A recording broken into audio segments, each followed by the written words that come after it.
हाँ तो भाई, लास्ट क्लास के अंदर जो है हमने खिलजी डायनेस्टी कंप्लीट कर ली थी। तो आज जो हम पढ़ने वाले हैं तुगलक डायनेस्टी, यानी कि खिलजी डायनेस्टी का कार्यकाल 1290 से लेकर 1320 तक था। तो तुगलक डायनेस्टी के बारे में मैंने आपको कल बताया था कि 1320 से लेकर 1414 तक, यानी कि सबसे लॉन्गेस्ट टाइम तक जो है वो शासन करती है डायनेस्टी, 94 साल तक।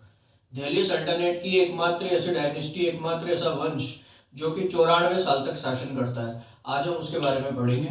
और वो डायनेस्टी कौन सी है? तुगलक डायनेस्टी।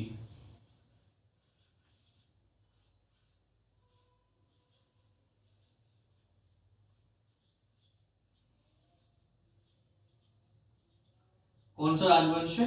तुगलक राजवंश। तो हम पढ़ चुके हैं, मामलुक पढ़ लिया और खिलजी पढ़ लिया। अब हम कौन सा पढ़ेंगे? तुगलक, जिनका कार्यकाल 1320 से लेके और 1414 तक। कब तक रहती है dynasty?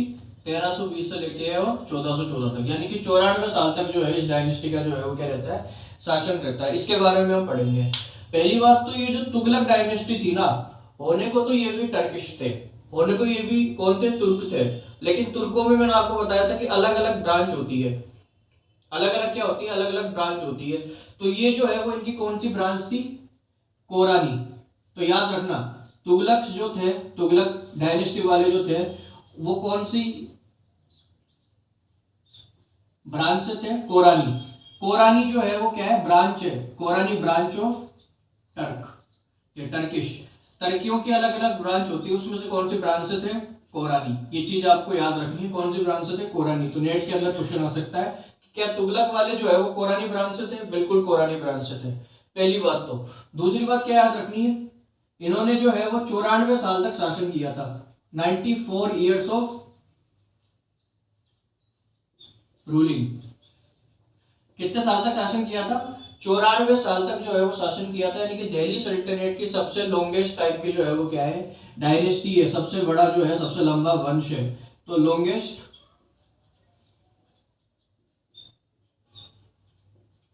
Longest time period dynasty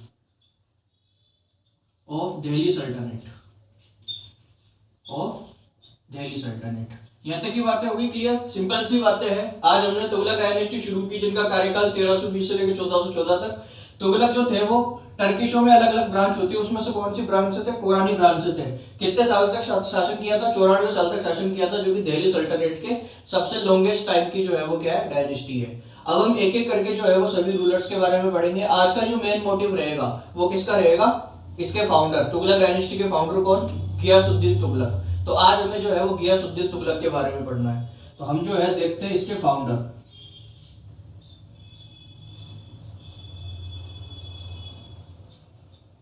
किसके बारे में पढ़ेंगे? इसके फाउंडर। तो तुगलक डायनेस्टी के फाउंडर कौन है? गियासुद्दीन तुगलक। कौन है?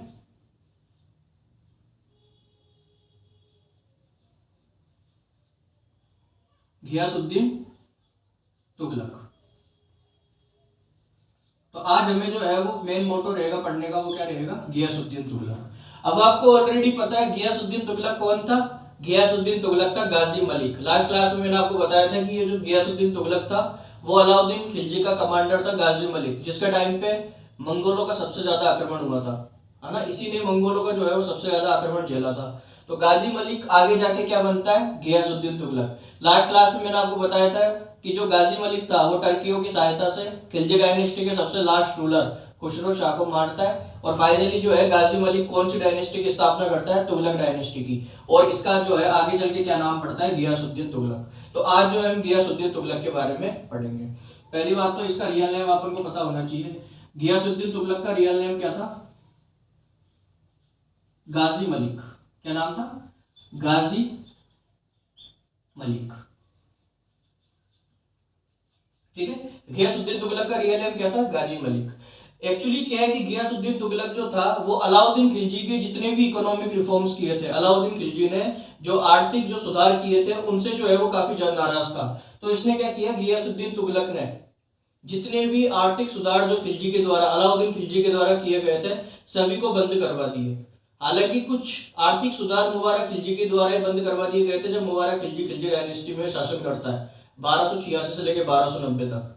तो उस टाइम पे जो है वो कुछ वो बंद करवा देता है और कुछ जो है वो गियासुद्दीन तुगलक। तो पहली बात तो he ended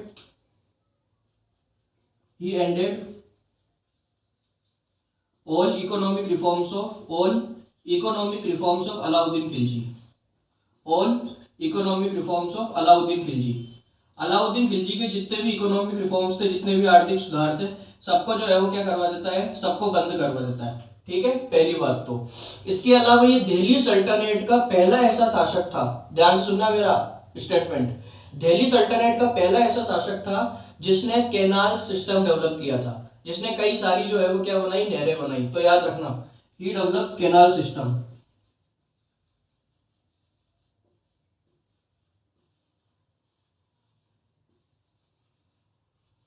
he develop canal system. अब आपके दिमाग में क्वेश्चन भी, कैनाल सिस्टम क्यों डेवलप की इसने, इरिगेशन के लिए। यानी कि दिल्ली सल्तनत का पहला शासक जिसने इरिगेशन पे फोकस किया, तो उसका नाम भी क्या हो जाएगा, गियासुद्दीन तुगलक। क्यों? क्योंकि गियासुद्दीन तुगलक जो है उसने कैनाल सिस्टम को जो है वो क्या किया था, नहरें वगैरह को जो है वो डेवलप किया था। तो याद रखना, ही डेवलप इरिगेशन सिस्टम। इसने सिंचाई वगैरह को भी जो है वो क्या किया था, डेवलप किया था। किसने? गियासुद्दीन तुगलक ने। He developed irrigation system. He developed irrigation system. ये भी जो है वो अपने आप में बहुत इंपॉर्टेंट पॉइंट है। इसके अलावा गियासुद्दीन तुगलक जो है, ऐसा माना जाता है कि गियासुद्दीन तुगलक इसने जो है लैंड रिवेन्यू जो टैक्स था, भूमि का जो कर था, उसको घटा के कितना कर दिया, 1/10, यानी कि 10% कर दिया। आपको पता होगा अलाउद्दीन खिलजी के, जब मैंने आपको रिफॉर्म्स पढ़ाए थे, मैंने आपको बताया था कि अलाउद्दीन खिलजी क्या करता है, 50% बढ़ा देता है लैंड रिवेन्यू टैक्स को। लेकिन ये जो गियासुद्दीन तुगलक है उसको घटा के कितना कर देता है, मात्र 10%, यानी कि 1/10। तो याद रखना, he reduced land revenue tax to 1/10। घटा के कितना कर देता है, 1/10 कर देता है। कितना कर देता है, 1/10। ये क्वेश्चन बहुत इंपॉर्टेंट है। अलाउद्दीन खिलजी ने तो 50% बढ़ाया था और इसने जो है वो 10% कम कर दिया था, यानी कि 1/10। ठीक है, इसकी ये जो पॉलिसी है, लैंड रिवेन्यू टैक्स की जो पॉलिसी है, जिसको इसने 1/10 कह दिया था, इसको क्या कहते हैं। क्वेश्चन आ सकता है कि जो गियासुद्दीन तुगलक है उसने जो लैंड रिवेन्यू टैक्स को जो वो 1/10 कर देता है, उसको क्या कहते हैं, इसकी इस पॉलिसी को क्या कहते हैं, इसको कहते हैं रस्म ए मियामी। क्या कहते हैं, रस्म ए मियामी। रस्म ए मियामी। तो क्वेश्चन आ सकता है कि रस्म ए मियामी का मतलब क्या है। क्वेश्चन क्या आ सकता है कि ये रस्म ए मियामी का मतलब क्या है। तो बिल्कुल समझ जाना कि पहली बात तो रस्म ए मियामी गियासुद्दीन तुगलक के द्वारा दिया गया था, और रस्म ए मियामी अपने आप में एक लैंड रिवेन्यू टैक्स का एक मेथड है, जिसमें क्या किया था गियासुद्दीन तुगलक ने, जो लैंड रिवेन्यू टैक्स है जिसको 1/10 कर दिया था, उसी को ही क्या कहते हैं, उसी को ही रस्म ए मियामी कहता है। तो याद रखना, रस्म ए मियामी का मतलब क्या है, गियासुद्दीन तुगलक के द्वारा लैंड रिवेन्यू टैक्स को 10% कर दिया जाना, 1/10 कर दिया जाना, और उसकी इस पॉलिसी को क्या कहते हैं, रस्म ए मियामी कहते हैं। क्या कहते हैं, रस्म ए मियामी। यहाँ तक की बातें क्लियर, आगे चलते हैं। और कौन कौन सी बातें हैं गियासुद्दीन तुगलक के बारे में।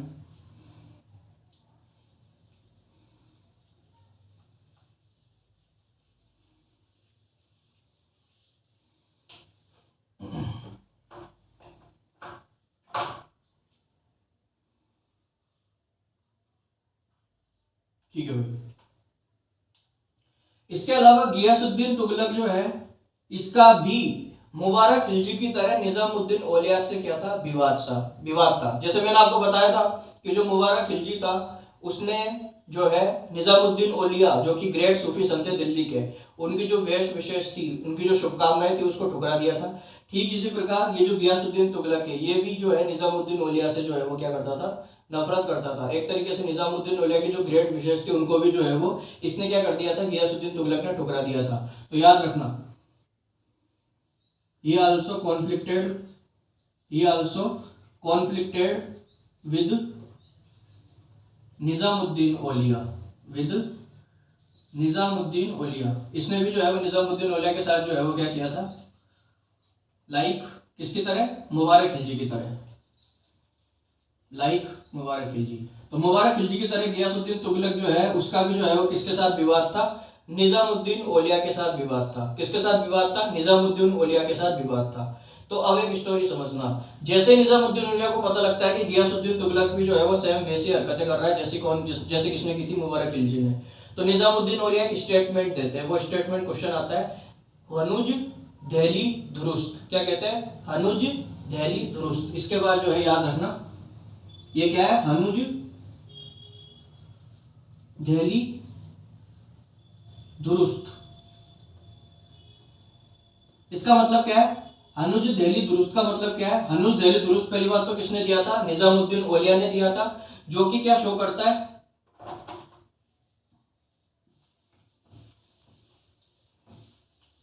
अनुज अनुज दिल्ली दुरुस्त का मतलब होता है Delhi is far away, Delhi अभी दूर है, Delhi is far away, Delhi अभी दूर है। एक तरीके से निजामुद्दीन औलिया जो है वो क्या करते हैं, निजामुद्दीन औलिया संकेत देते हैं गियासुद्दीन तुगलक को, क्या संकेत देते हैं, अनुज दिल्ली दुरुस्त यानी कि Delhi is far away, Delhi अभी दूर है, यानी कि वो कुछ कहना चाहते हैं, यानी कि दिल्ली में कुछ होने वाला है, इसलिए तो वो क्या स्टेटमेंट देते हैं अनुज दिल्ली दुरुस्त। किसने दिया था, निजामुद्दीन औलिया ने, निजामुद्दीन औलिया।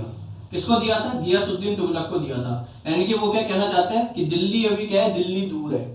अब क्या होता है, जैसे ही गियासुद्दीन तुगलक दिल्ली पहुंचता है तो वहां पे एक लकड़ी का जो है वो क्या होता है, एक प्लेस होता है, लकड़ी का एक मकान टाइप होता है, उस लकड़ी का मकान जो है वो उसके ऊपर गिर जाता है, गियासुद्दीन तुगलक के ऊपर गिर जाता है, और वहीं पे जो है वो गियासुद्दीन तुगलक की जो है वो 1325 के अंदर, क्योंकि 1320 से लेकर 1325 तक जो है वो गियासुद्दीन तुगलक का कार्यकाल था, 5 साल तक, 1320 से लेकर 1325 तक। तो 1325 के अंदर एक वुडन प्लेस यानी कि लकड़ी से बना हुआ जो घर था उसके अंदर दब के जो है वो किसकी मौत हो जाती है, गियासुद्दीन तुगलक की। कहां पे, दिल्ली में। तो यानी कि इनका मतलब यही था, निजामुद्दीन औलिया ने पहली जो है वो भविष्यवाणी कर दी थी, हनुज दिल्ली दुरुस्त, दिल्ली जो है वो दूर है अभी, तो वो किसको कहते हैं, गियासुद्दीन तुगलक को कहते हैं। तो याद रखना गियासुद्दीन तुगलक,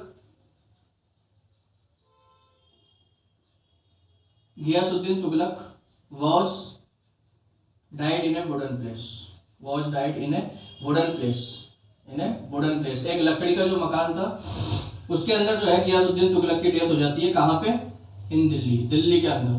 तभी तो जो है निजामुद्दीन औलिया कहते हैं कि दिल्ली अनुज दिल्ली दुरुस्त, दिल्ली इज फार अवे। यहां तक की बातें क्लियर हो गई, किस तरीके से गियासुद्दीन तुगलक की डेथ हुई थी, 1325 के अंदर।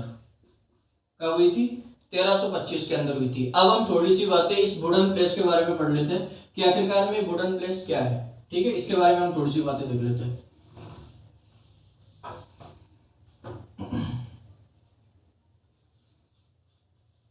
वुडन प्लेस किसके बारे में हम देख लेते हैं, वुडन प्लेस।